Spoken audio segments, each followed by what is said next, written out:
Like you, I think when people are on the trail and they throw a steezy whip, it looks awesome. And I want to be able to do the same thing, but can I learn how to do whip consistently in 1 hour? Let's find out. Alrighty, let's get this first run under our belt.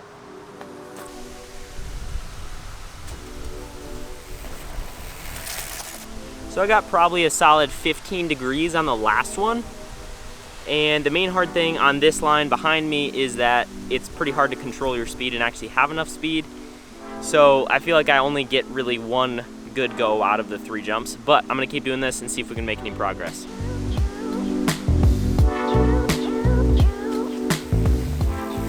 So it seems like I kind of get a good whip on like maybe 1 or 2, and then the rest just doesn't really happen very well.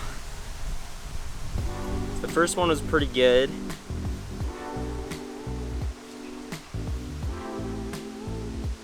And the last one was okay. I can definitely tell that when I actually carve the lip a little bit and just go on a little bit of an angle, I definitely kick out the back a lot more. Yeah, I think I need to start kind of opening my hips up and like swinging those out a little bit.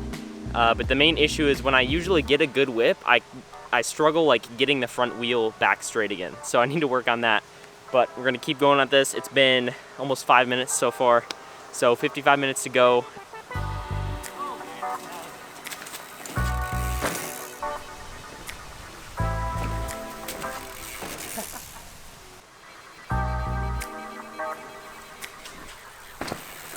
I gotta get that front wheel back. That's the first one. I just don't get my front wheel back. Okay. Second one felt a lot better. Let's see if it actually was. There we go.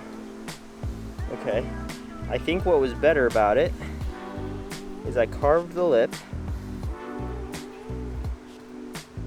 and I did get a little bit sideways, but I think what really helped is I actually got my front wheel straight again. Sometimes I get so focused on turning the bike in the air that when I come down, my front wheel is like kind of on an angle, and that's where it gets really sketchy. So we're making progress slowly. Let's keep at it. Yeah.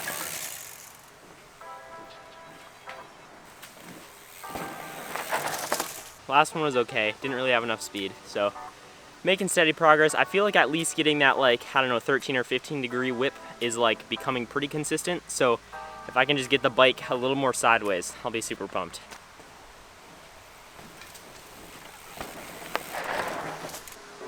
Let's go.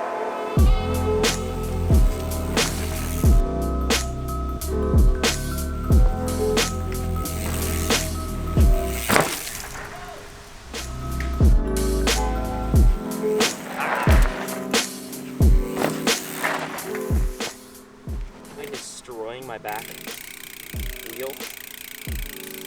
Yeah, it definitely needs a little truing. I don't know if you can tell, but it's definitely getting a little bent out of shape from all this whipping. It's almost 40 minutes. I'm super happy with the progress I've made so far. I would say the biggest thing that's changed in the last like 20 minutes or so is like I haven't necessarily gotten a ton more whip. Like I don't think I've gotten any more than maybe 15 degrees of whip angle, but the cool thing is I'm doing it really consistently now, and I'm pretty confident that if I were on bigger jumps, I would be able to get the bike a lot more sideways, because these are just so mellow that like there's not much time to actually do anything in the air. Come up. Oh.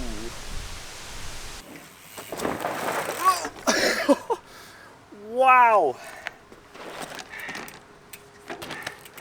That was a little too close for comfort. We just hit the 41-minute mark, so 19 minutes to go. See if we can get any more whip and a more, I don't know, I guess progressive angle on our whips. I'm just still struggling with speed and having enough speed to like, and I don't know, just air time really. So see if we can get that any better, if I can boost these jumps a little bit.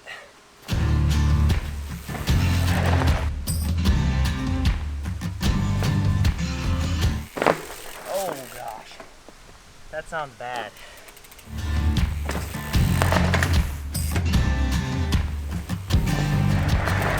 It has been 55 minutes since I started practicing, and I think it is very clear that there's been some major improvement I wouldn't say necessarily on the angle of my whip, and I'm definitely not even close to getting fully sideways in the air, but I do truly believe that that requires a lot bigger jump than I have in my backyard.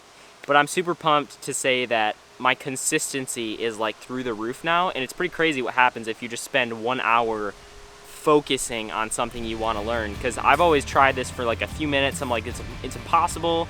I'm never gonna get to even where I am today. I never thought I would be here doing this. So I'm super pumped with this, and I'm confident that you can also learn how to whip in an hour if you really put your mind to it.